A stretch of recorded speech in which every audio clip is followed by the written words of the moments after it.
Mitt Romney and Republicans pounced yesterday on something President Obama said. Commenting on the economy during a news conference, the president said, quote, "The private sector is doing fine." Romney was quick to react.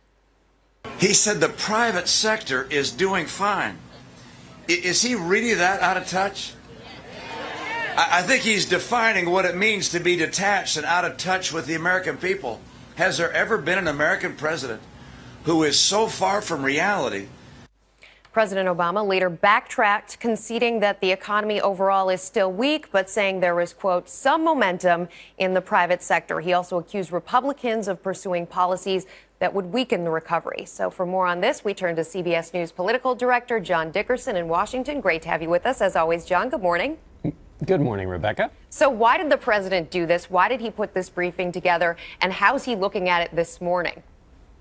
Well, the briefing was kind of the end to a bad week for the president. He wanted to do at least two things, sort of regain control of the conversation, put pressure on Congress, say, look, I've had this American Jobs Act for almost a year that I've been pushing for. These are immediate solutions that will help get jobs and get the economy going again. The point he was trying to make about the private sector versus the public sector was that he was trying to say that cops and firefighters and teachers have been the hardest hit by some of these budget cutbacks by governors and mayors, and that he wants the federal government to give some help to the states to try and bring those jobs back and also goose the economy a little bit. He also had another message about Europe, which was to educate people and say there are rumblings in the economy in Europe, things that are a little bit out of his, well, not a lot of it out of his control, and that may hurt the economy. He was trying to sort of prepare people if the economy goes through some more ups and downs, that he's not necessarily to blame. And I want to come back to Europe in a second, John, but going back to public sector jobs versus private sector jobs and trying to really define the difference between those two things, is that a line of argument that you think the president can continue to use, or does this look like a tactical error that he can't use that line of argument again in this campaign?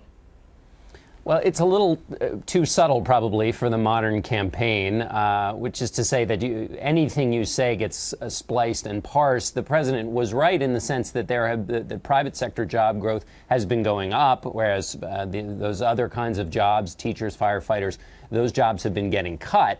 The problem is that the president, in a weak economy where people think the economy is very bad and that his stewardship of it has not been good, he can never be seen to sort of be resting on his laurels or think things are going okay. And he repeatedly bends over backwards to show that even when there's good news, he knows people are still suffering. So he has millions of times said that the economy is not doing well enough. We need to do more. But in this case, he offered his opponents a stick with which to hit him.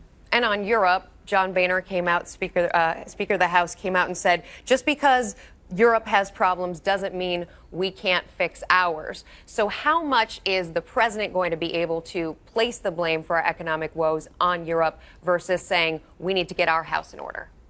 Almost none. I mean, the president gets blamed for the weakness in the economy, and whether it's because of Europe or whether it's because of George Bush or whatever other reason the White House wants to put out.